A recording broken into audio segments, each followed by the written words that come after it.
Hello, welcome to the simplest front splits guide on the internet. This is meant to be practical, so I'll keep the theory brief and get into the actual stretching, which takes 4 minutes total, and get you moving deeper into your splits journey today. The biggest mistake I see folks making when training the splits is to overemphasize accessory stretches at the expense of time spent actually doing the splits itself. You don't need 10 different supplemental exercises to get started. It should be no surprise that to train for the splits, you should spend the bulk of your time actually practicing the splits.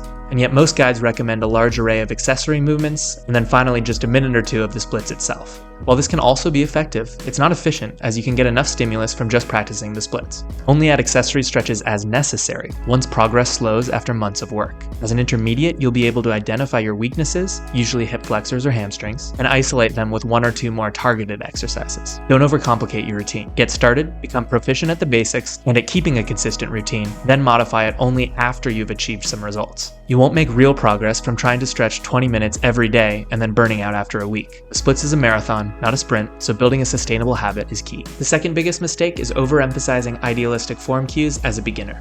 Insisting on a perfectly upright torso and perfectly square hips is not a priority if you're still 3 feet from the ground. The time to make those minor form adjustments is when you're already close to your goal depth. Use form as a tool to drive progression. Don't let being overly rigid with technique prevent you from finding extra space by playing with the movement. To perform this active splits exercise, we'll need some floor space and something to put your hands on for support. I'm using a chair and parallettes. Books or yoga blocks are also great options. You'll want your front foot to be able to slide as smoothly as possible. I like to wear a wool sock on a wooden floor. They make sliders that work well on carpet, and just a shoe on grass or sand can work as well. Perfect sliding isn't imperative, but it does help. We're going to perform 2 reps of stretches similar enough to improve the same position, but different enough to focus on 2 key aspects of it. First is actively lowering into the front splits to the limit of our current ability from standing, using as much strength as possible. We begin by pulling the front leg forward with the quadriceps and hip flexor muscles, and actively extending the rear leg backwards with the glute and the hamstring. On the way down, we can allow some knee bend so that the shape will look like a long, deep lunge.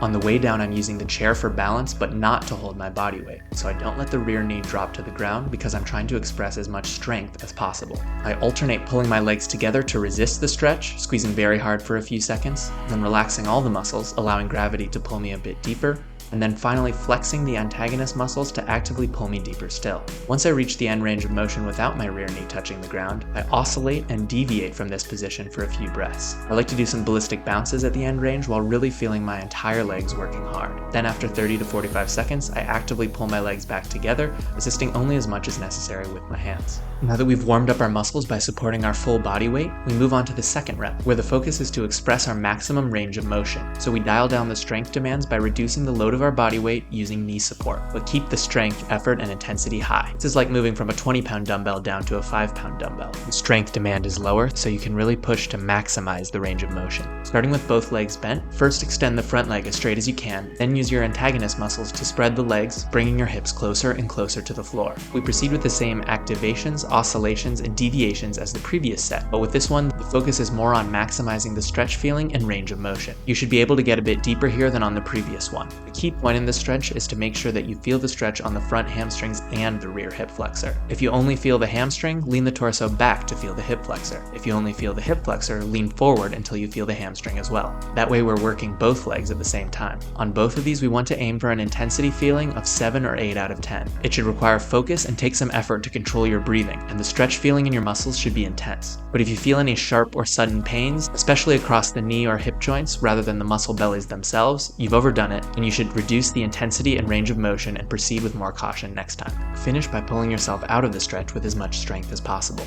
At the end of the 2 reps, you should feel similar to how you'd feel after doing a heavy set of squats or deadlifts, like you've got jelly legs with tired muscles but no abnormal aches or pains. Most people find that one side is easier than the other. You'll see that my second side doesn't go quite as deep. That's completely normal. Just continue to work both sides and they'll keep progressing. Eventually they'll both be limber enough for whatever your goals are. There's no such thing as an optimal stretching method. Progressive loaded stretching, TNF or contract relax, and ballistic stretching all work well. There's no need to be dogmatic about a particular one. The best method for you is the one you will actually stick to over a long period of time. The method I'm sharing is a combination of the above 3, aimed at efficiently providing a variety of stimulus at a high intensity in minimal time. So to briefly lay out the method, there are 3 elements we're trying to do in each stretching movement, but there's no generic prescription on how to precisely combine them. You should experiment with the number of seconds to do each and vary the order of all the elements by listening to your body each session. Over time, you'll develop better awareness of what's working best, and you'll make the method your own. That's exactly how I arrived at this method, and it's how I got my splits from 0. The 3 concepts are activate, oscillate, and deviate.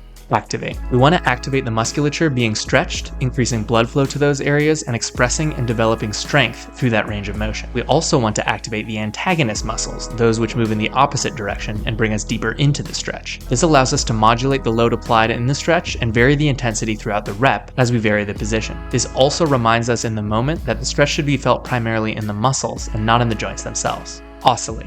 We want to make small movements in and out of the end range. This can be done actively by alternating contractions of the stretch muscles to push you away from the stretch and the antagonist muscles to pull you deeper into the stretch. This can also be done passively by using gravity to pull you into the stretch, pushing or pulling with your hands to bring you deeper, or bouncing ballistically to push you deeper and let the stretch reflex pull you back out of it. Spend time challenging your muscles near their end range and momentarily surpassing the end range, then returning to safer, more comfortable territory. Deviate. This is an aspect I don't see taught a lot, but I think it's quite important. There's no perfect form for any given stretch, and even at the exact same level of flexibility, all of our splits will look a bit different due to the differences in our anatomy. Watching one video on the splits, are you going to magically learn and internalize the exact foot width, amount of hip extension, rotation of the femurs, posture of the pelvis, and the amount of spinal arch that allows you personally to go deepest? No, of course not. No one knows what that is, and we can't teach it to you. Instead, you have to experiment with small deviations from your split's position by oscillating in all directions, not only parallel to the stretched position. This means experimenting with small twists of the hips, spine, rotations of the hips, small knee bends, leaning from side to side to change the directions of the force, bending the torso forwards and backwards. These micro adjustments will improve your body awareness, alter the stretching stimulus, and over time will help you find your own version of the splits position that allows you to be the most comfortable.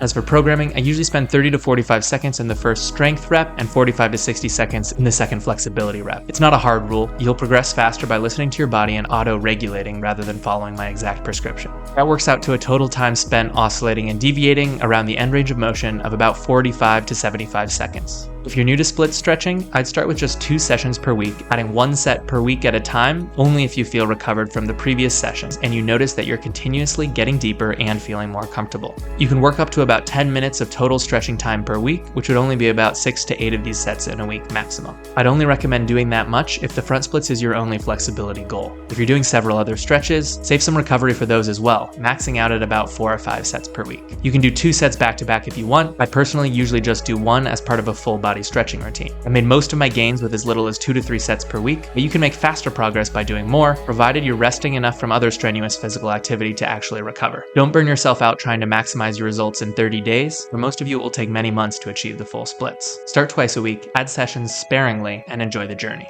So now you've been watching this for almost 8 minutes and you've learned the theory of how to do this, but it will do absolutely nothing for you until you actually do the work. Go put on your stretching clothes, rewind to the timestamp at 1 minute and 45 seconds, and follow along to start your first session today. If you're struggling to progress with the splits, leave a question in the comments and I'll do my best to help you.